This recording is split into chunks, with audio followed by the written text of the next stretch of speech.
I'm caught in a complicated situation and I need your advice to figure out if I'm in the wrong.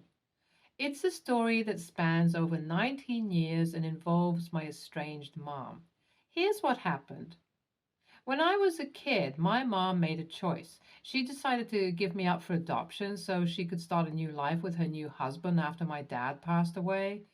It was a really confusing and painful time for me because I had always hoped to have a close relationship with my mom.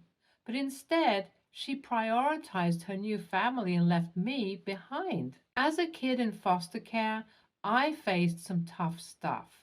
One big issue was always moving around. I never stayed in one place for too long. So I had to keep adjusting to new homes, new people, and new rules. It made it hard to feel like I belonged or make lasting friendships. Another problem was feeling abandoned and disconnected from my own family. I couldn't be with my parents, and it hurt a lot. I didn't understand why I had to be apart from them, and it made me feel sad and confused.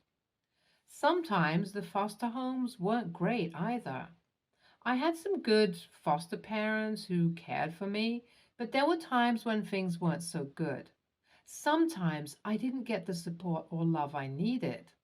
I didn't always have someone looking out for me or helping me through tough times. School was another challenge. I had to switch schools a lot, and it was hard to keep up with different teachers, subjects, and classmates. It felt like I was always playing catch up, and it made it tough to do well in my studies. Being in foster care was tough.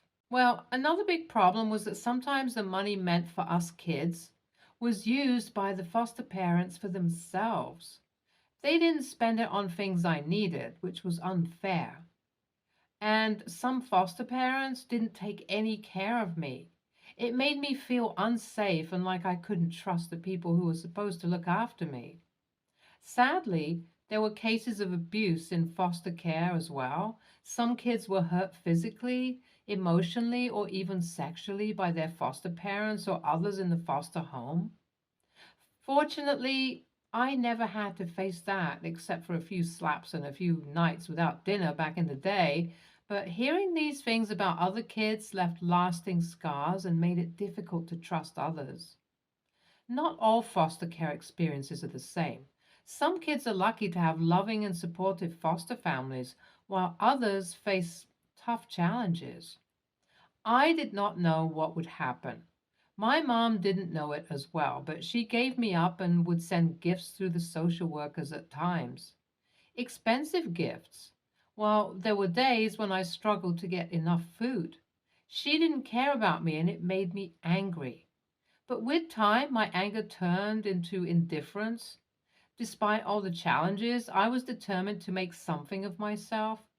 I found support from some foster parents, teachers, and mentors who believed in me. They helped me believe in myself and build my confidence. It was towards my 15th birthday when I met some amazing people who became the best foster parents I ever had. I worked really hard on my education to make a better future for myself. I studied a lot, got scholarships, and even had some chances to do internships. Let me give you a couple of examples. One summer, I got to work at a company that does engineering. It was a cool experience because I got to work with professionals in that field and learn a lot about it. It wasn't just sitting in a classroom. I got to see how things work in the real world. Plus, I made connections with people who can help me in the future. This was possible because of my foster parents, and this led to my career and whatever that I am today. These internships and the support from my foster parents were really important in my journey to success. They taught me practical skills, showed me what it's like in the real world, and gave me people to lean on. I'm grateful for these opportunities and the people who believed in me. Now, out of nowhere, my mom contacts me with bad news. She says she's on the verge of being homeless and desperately needs my help. I'm torn about what to do because of everything that happened in the past. She went on to say that she was my mom and not them, so I must help her. I was taken aback by her sudden appearance, but it's weird to just go back to accepting her as my mom. On one hand, I understand that life can be unpredictable and people make mistakes.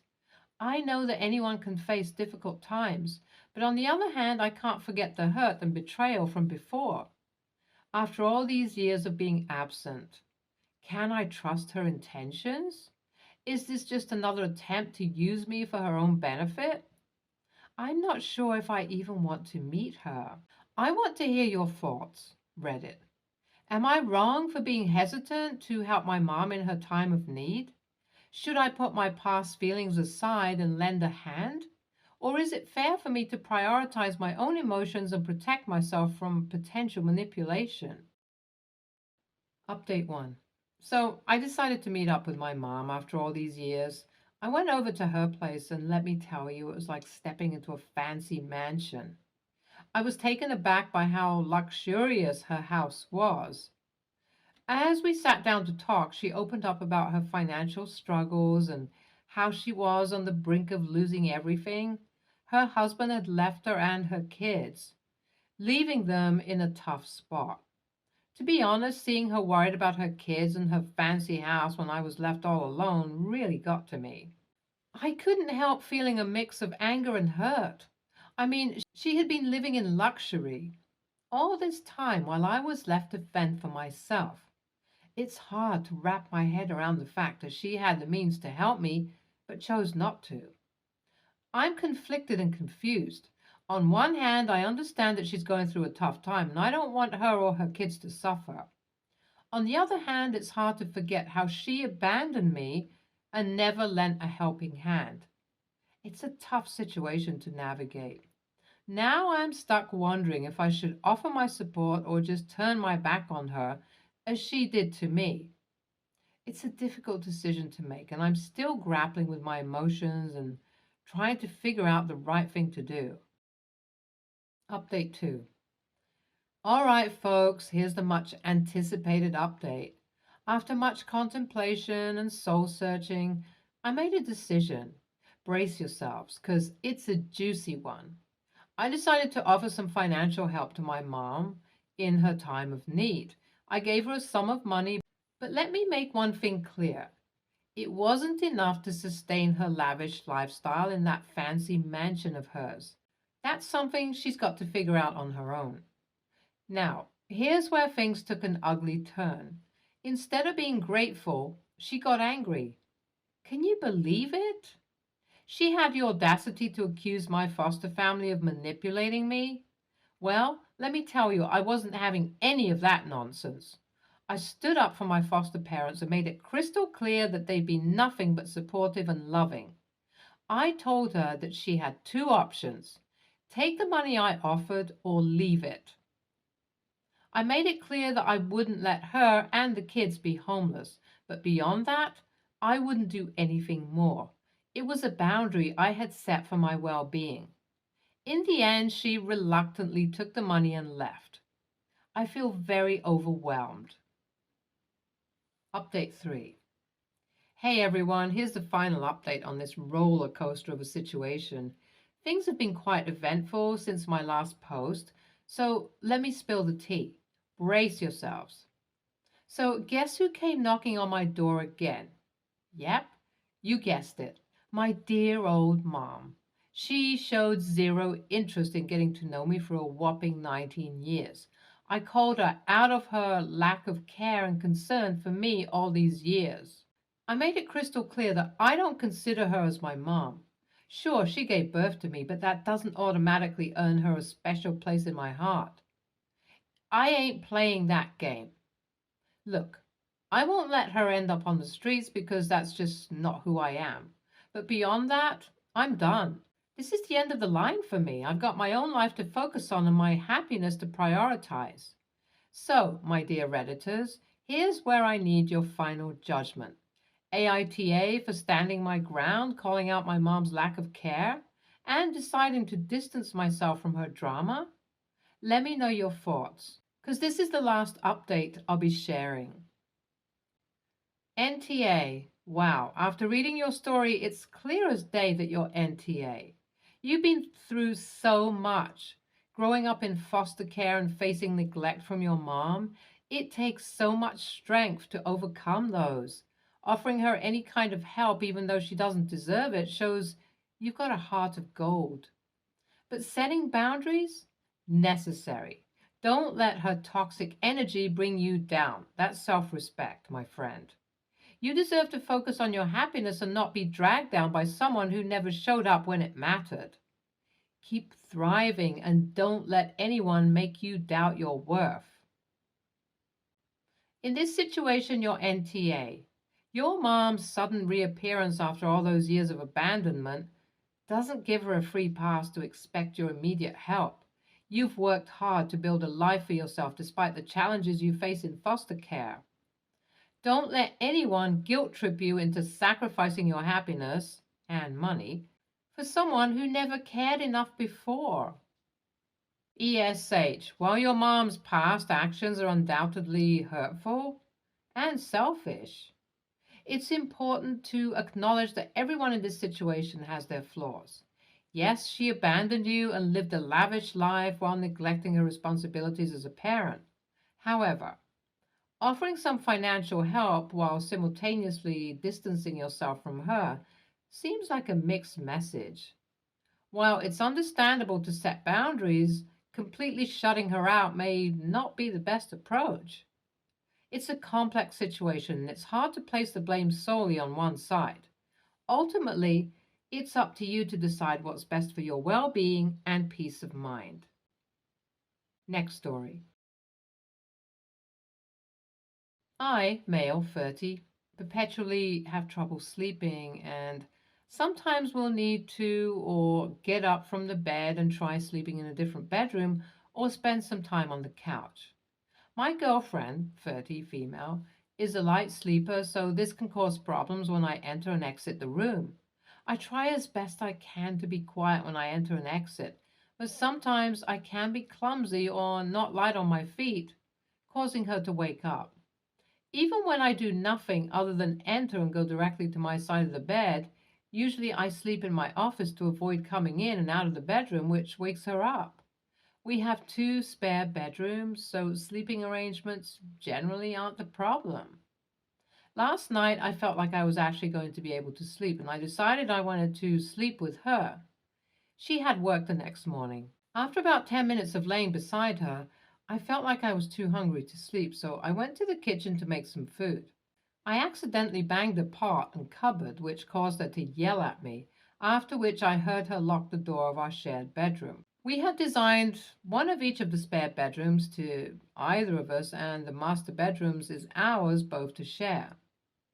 I pay both our rent, and I felt like her taking control of the shared bedroom was unfair and disrespectful. I demanded she let me into our shared bedroom, and she responded that I should sleep somewhere else because I won't be able to sleep, which will result in her not being able to sleep. I didn't feel that locking me out of our shared bedroom was either respectful or fair because she could just easily use a spare room if she had trouble sleeping. Eventually, after pounding the door, she let me in, where after I slept and she went to the other room. She's extremely angry at me, it is now the following day, and insists that I'm wrong in asserting that locking me out of our shared bedroom is no bueno, and knocking on the door until she let me in, AITA? How are you 30 years old and think it's fine to knowingly wake your partner up multiple times a night because you've decided you want to sleep with her?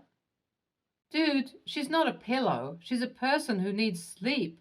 And you are being malicious and a bad partner. YTA. YTA, you have separate bedrooms because this has been a problem before. You thought you could make it through the night. You chose to sleep in her bed. You were wrong and didn't make it. You then woke her up. She tried to fix the problem and lock the door so you go back to your bed because she wants to sleep through the night like she expected. You then got mad. Because? Next story. My dad came to visit me for a few weeks, and I was excited to see him since we hadn't seen each other in months. However, my apartment is already pretty full with my girlfriend living there, who doesn't pay rent, and me. We have a two-bedroom apartment, but my girlfriend uses the second room as her personal woman cave and prefers to sleep there most nights. The problem was that my dad had to sleep on the couch in the living room, which was causing him severe back pain. He's 70 years old. Plus, it was inconvenient for everyone since we couldn't watch TV late at night without disturbing him. So I asked my girlfriend if my dad could sleep in her room for a few days and she could sleep in my room.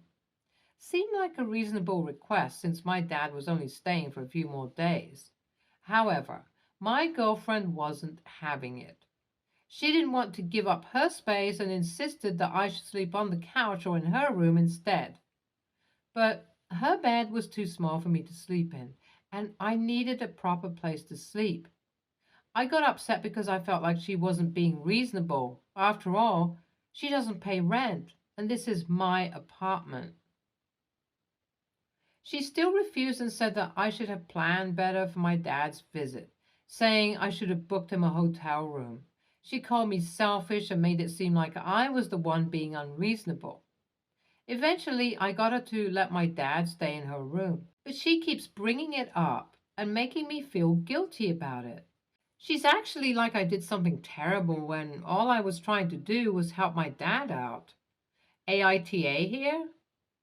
ESH. You all should have talked about sleeping arrangements before your dad came out to stay with you, not in the middle of this visit. You decided to let your girlfriend live in your apartment rent free, but that doesn't mean you get to hold that over her head. If you wanted to contribute to rent, then have her start paying her share, but don't use it as a way to play power games.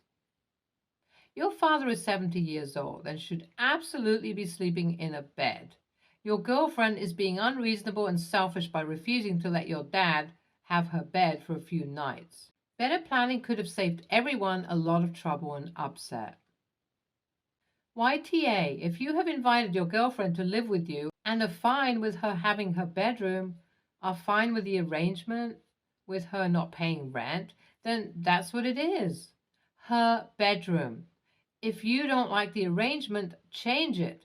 You don't just get to hold this over her head for any disagreement. Whoever invites the guests makes accommodations. If her bed is too small for you both, then it certainly makes the most sense for her to give up her bed and sleep with you. However, it's not her job to accommodate your friend, and the real bottom line issue here is that you're using your living situation, which you clearly agreed to, as an attempt to control her. Next story. For context, me, 28 female, and my sister, 33 female, planned a trip from the US to Portugal. I booked the Airbnb and hotel. My sister asked if she could pay later. I was fine with this. But a week before the trip is when problems start to occur. She still hadn't paid me. She owed me about $1,000. I mentioned it a few times and she sends me half. She says she'll give me the other half cash as she's a bartender. Well, we go on the trip, and suddenly she claims she forgot all of her cards and essentially has no money, leaving me to pay for both of us to do anything. I don't want to ruin my trip, so I agreed, and I believe she'll eventually pay me back. Now, she's my oldest sister, and I'm the youngest. I'm sort of used to my sibling bossing me around, but this time she was being absolutely terrible to me. I've literally never felt so put down in my life. If we got lost, it was my fault. She was constantly yelling at me. She says she doesn't pump gas, so I had to pump the gas every time. One of the places we rented only had one bed, so I had to sleep on the couch. It honestly was the worst trip I've ever been on. I put up with it as I thought arguing would only make it worse. Well, fast forward to the day we were supposed to leave and travel to Amsterdam. She hasn't packed, so I tried to wake up early so she has time and we could make it to the airport. She just goes crazy on me, saying she knows when she needs to wake up and to leave her the frick alone, then goes back to sleep. Well, I decide that's it, and I get an Uber and leave. I also turn off my phone. Well, not only did she miss the flight, but she had no money to leave. She ends up having to call my parents, and they have to help.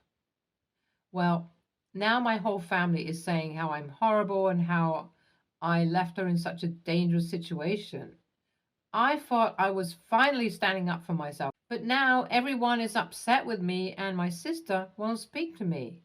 It's really eating me up, so I want outside opinions. AITA? NTA, she chose to go on this trip without any safety money, depending on you for everything and still has the gall to treat you this way? She can frick right off. You didn't abandon her. She's 33, for frick's sakes. NTA, but realize you're not getting any of the money you fronted back. She planned this, thinking she could get a vacation on your time and dollars and credit card. Stay tuned for more stories from our girl relationships.